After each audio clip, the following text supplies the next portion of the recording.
With the completion of the Tales trilogy, the story of Rudiger's project has been fully revealed. It's possible for someone to finish all 3 tales and still have trouble understanding every detail of the entire trilogy, which is why this video is designed to help you understand what is written in the notes. This video will be a condensed down version of everything from all 3 tales. There will be little to no speculation because I want this video to serve as a confirmed timeline of the project. There will be subsequent videos where I will further speculate on everything that is not so obvious or easy to understand. With that being said though, anytime you see this icon on the bottom left of the video, it means there is even a slight amount of speculation. This entire video has spoilers for all 3 tales as well as the Forsaken Airfield update. Before I continue, please make sure to comment, like, share, subscribe, and hit the notification bell so I can keep making these videos. We start at the beginning with Rudiger, his life, and his ambitions. His My Testament speech from Buried Echoes reveals details about who he was and what he did with his life. As a scientist, he sought success, wealth, and power. His endeavors led him across the world, risking his life. Often, he did work that left him unsatisfied because he lacked complete control. He desired to find something, anything, that could define his legacy and change the world forever. A new horizon was upon him. Knowing now that Rudiger's field of interest is geology, I find it hard to believe that Jean Industries, the corporation that employed the major players involved in the experiment, hired Rudiger. I say this because the logo on the security chief's ID looks like a pill bottle with a shadow. I don't know why a pharmaceutical company would want to potentially finance Rudiger's experiment, but they must have seen the potential it had. Rudiger designs his machine and gets the green light from the board at Jean Industries. A scout, who I suspect was the security chief, does recon at Field 29 on Great Bear Island. Leaving behind notes from their mission, they assess the security risks of the location. It did not matter though, as the project would commence. Along with a team of researchers, the security chief would arrive at Great Bear Island via boat. I suspect they arrived at a local harbor at the settlement called Port Mary. From there, they would travel by highway and by railroad to reach their destination in the Far Territory. At the Langston mine in the Far Territory, a team of miners led by a foreman begin working on cleaning up and stabilizing the mine in preparation for Rudiger and the rest of his team. They would eventually find a room that would be perfect for Rudiger's machine. Rudiger has the workers sign new contracts, which I believe changed the work requirement for payment. Most likely, it demanded that everyone stay until the first phase of the project ended. I believe this enraged some people, including a team of miners known as Team 3. Alignment interviews would prove that Team 3 was too volatile to continue working on the project, and the security chief calls for backup to remove them from the mine. The purpose of Rudiger's machine was to study the Earth itself. It would use an energy source generated by various generators and direct that energy into the Earth. The intended result would be a way to better understand the Earth itself in a way that would benefit humanity. Rudiger uses the phrase creative destruction, which I will discuss in a later video. Once the machine was turned on, an unintended effect would occur. It began to slowly affect the people close enough to the machine. The energy release began to seep into the minds of the miners and researchers. The symptoms of the outbreak caused by the machine would include memory problems, sleep-related issues, aimless wandering, which may have been sleepwalking, loss of emotional control, strange dreams and nightmares, loss of focus, and eventually death. The victims would dream of real-life events and mix them with nightmarish scenes. They would describe a sensation in the head like if the lights were turned off. There is also clear evidence of a strange fixation on water. Across the various victims, water would play a key role in their attempts to comfort themselves. This wasn't a virus or bacteria, it was a condition that affected the brain. The medical officer would intervene by performing regular interviews regarding the dreams of the victims. They would often dream the same dream, but each occurrence would be different. Confusion would muddy the dreams, making them seem like real-life events that were misremembered.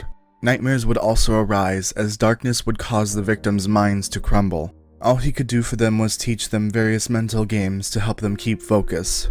From this, though, they learned that proximity to the machine was important. Once the outbreak got out of hand and it was clear what was happening, the machine was shut off. Rudiger would be astounded by the unexpected results. This was not supposed to happen. He created a weapon, which was not his intention. He leaves suddenly with the evidence and data. The board at Jean Industries sees this as a betrayal and notifies their mole. An extraction order is given. Those that could be escorted out of the mine would leave via helicopter. Those that could not be escorted out would remain trapped there. They were too far gone from the outbreak to help, and they would perish there. The security chief sends the victims to her friend and former lover, who was most likely a doctor. The helicopter with the note she sent would crash for unknown reasons. With Rudiger's return, the security chief made it her goal to find and confront him. I believe he returns to record his testament speech and potentially put an end to the experiment permanently. She eventually catches up to him. He tells her the truth. He tells her about the transmission site where he had been hiding. He eventually leaves with the data in hand. The security chief proceeds to destroy the machine, damaging it enough so its most devastating effects could be prevented from happening. She would perish in the control room next to the machine of nightmares. With the board's mole on high alert, he would be directed to hunt Rudiger down. This stalker, who would later be revealed as the foreman from the mining team, would return and find the security chief's notes. He discovered Rudiger's location, deep within the Sundered Pass. He would also find the security chief, who had already died. The foreman was affected by the machine like the others, but not as much as the rest. He stalked Rudiger for an unknown amount of time.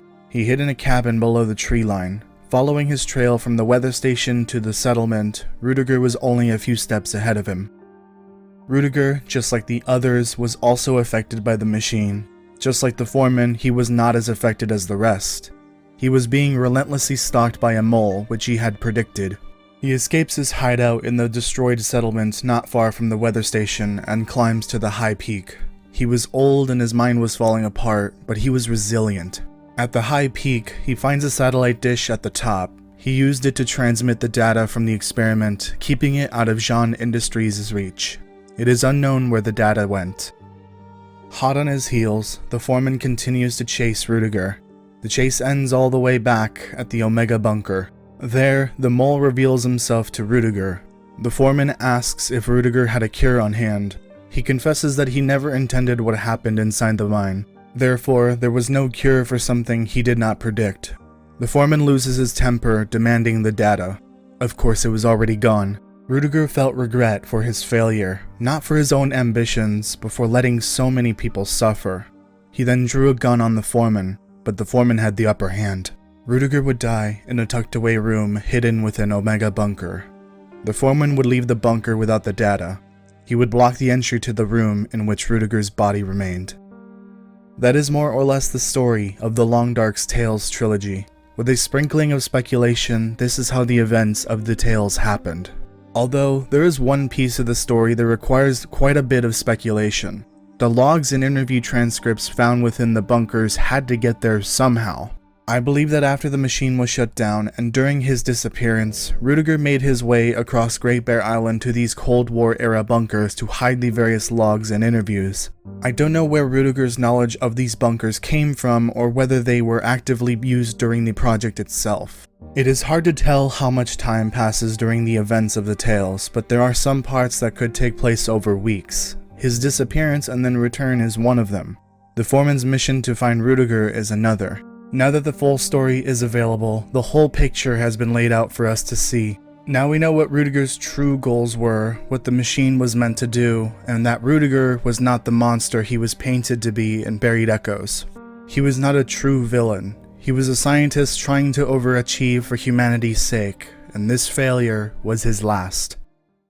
In the coming weeks, I plan on making many videos to further break down Last Horizon and the tales in general. Last Horizon provided a lot of valuable information and confirmed a lot of theories. At the very least, expect the following list of videos to be released.